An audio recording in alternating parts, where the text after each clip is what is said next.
What do you think what the Hungarian voters get if they vote for Orban, and what if they vote for someone else, for the opposition? Well, I suppose that the problem for Orban and Fidesz is that they've been in power for so long that it's quite easy to see how an electorate might say,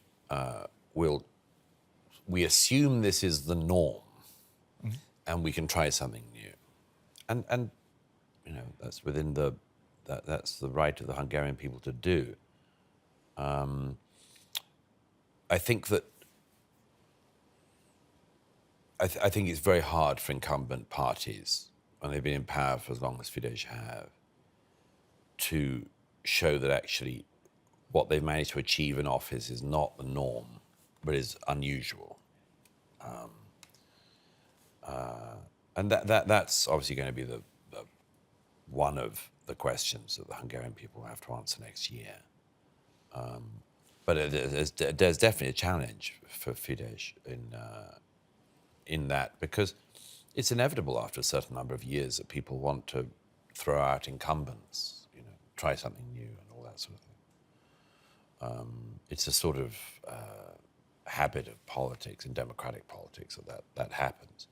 So I suppose the challenge for Fidesz will be showing that what the party has managed to achieve in office is unusual and would not be continued by an alternative. But What would be your advice to Fidesz? How could they show this, or what should be done in the campaign?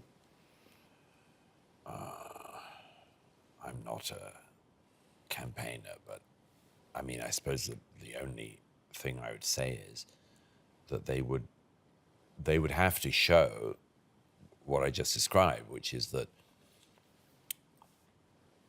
for instance, things like the migration policies of the Hungarian government are wildly against the norm in the EU and would not be replicated by all other parties. And therefore you have to show that the status quo is needs to be actively sustained, that it isn't a force of nature that will just keep rolling. I suppose that would be the one main thing. How is the outside view, or the outside perspective about Hungary? You travel a lot. You spent, there was a year when you spent 1 month in Budapest. Yes, during lockdown. During lockdown. How is the outside view about Hungary, about Viktor Orban? You spend a lot of time, of course, in the UK, but in the United States and elsewhere.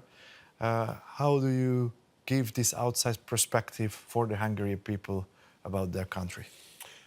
Well, I think it's interesting because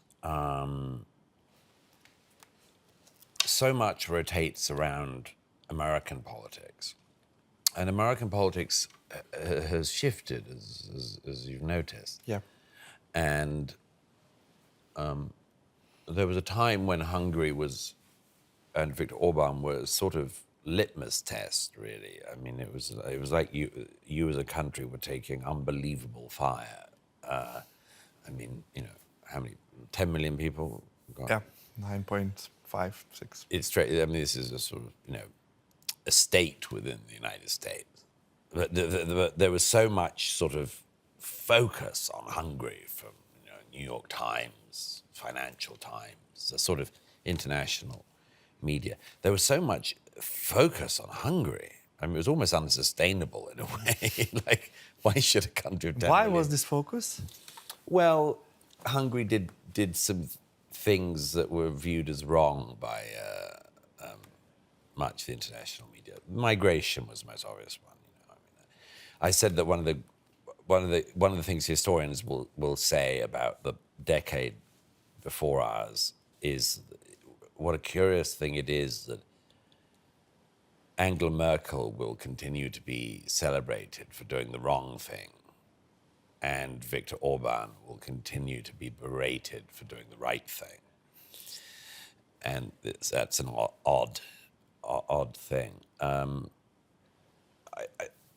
You might say that the situation that Hungary found itself in was, yes, a sort of lightning rod for the issues of the era, migration, sovereignty, and other issues.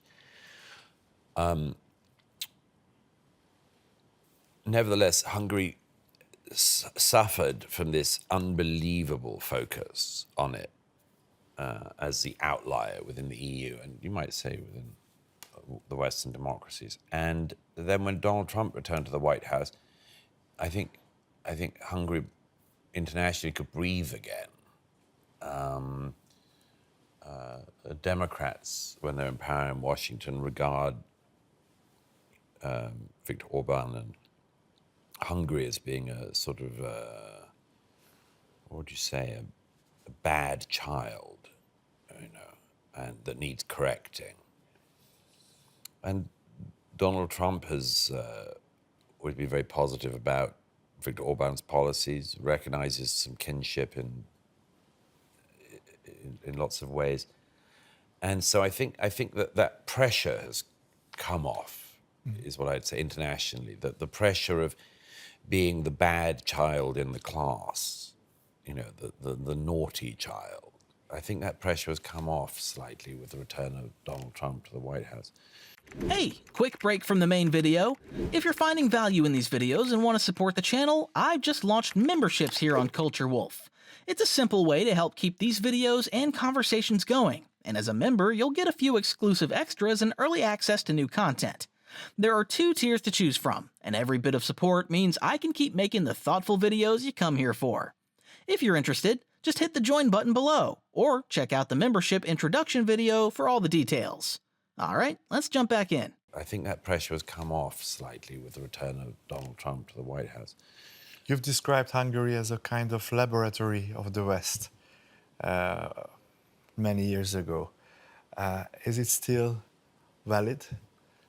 Is it a laboratory for a conservative way of how you govern, how you build state? If I said it, then of course it's still valid. No,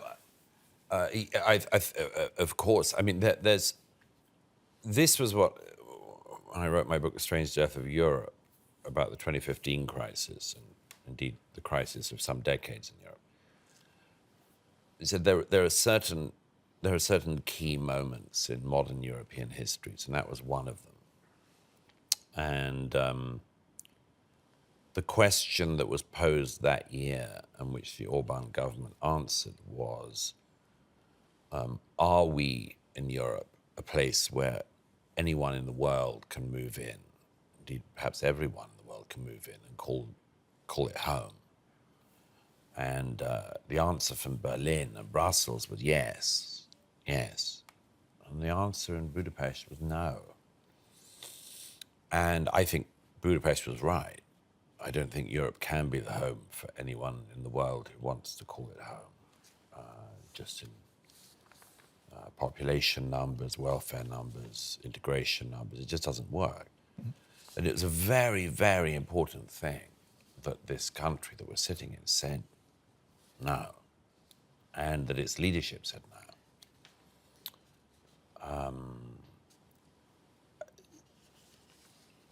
As I say, the key thing will be whether or not in the years to come people recognize that that was a brave and important political decision, or whether they think it was effectively inevitable, that as it were anyone in charge would have done that. It's not the case, as you and I know. That required a lot of political will in 2015.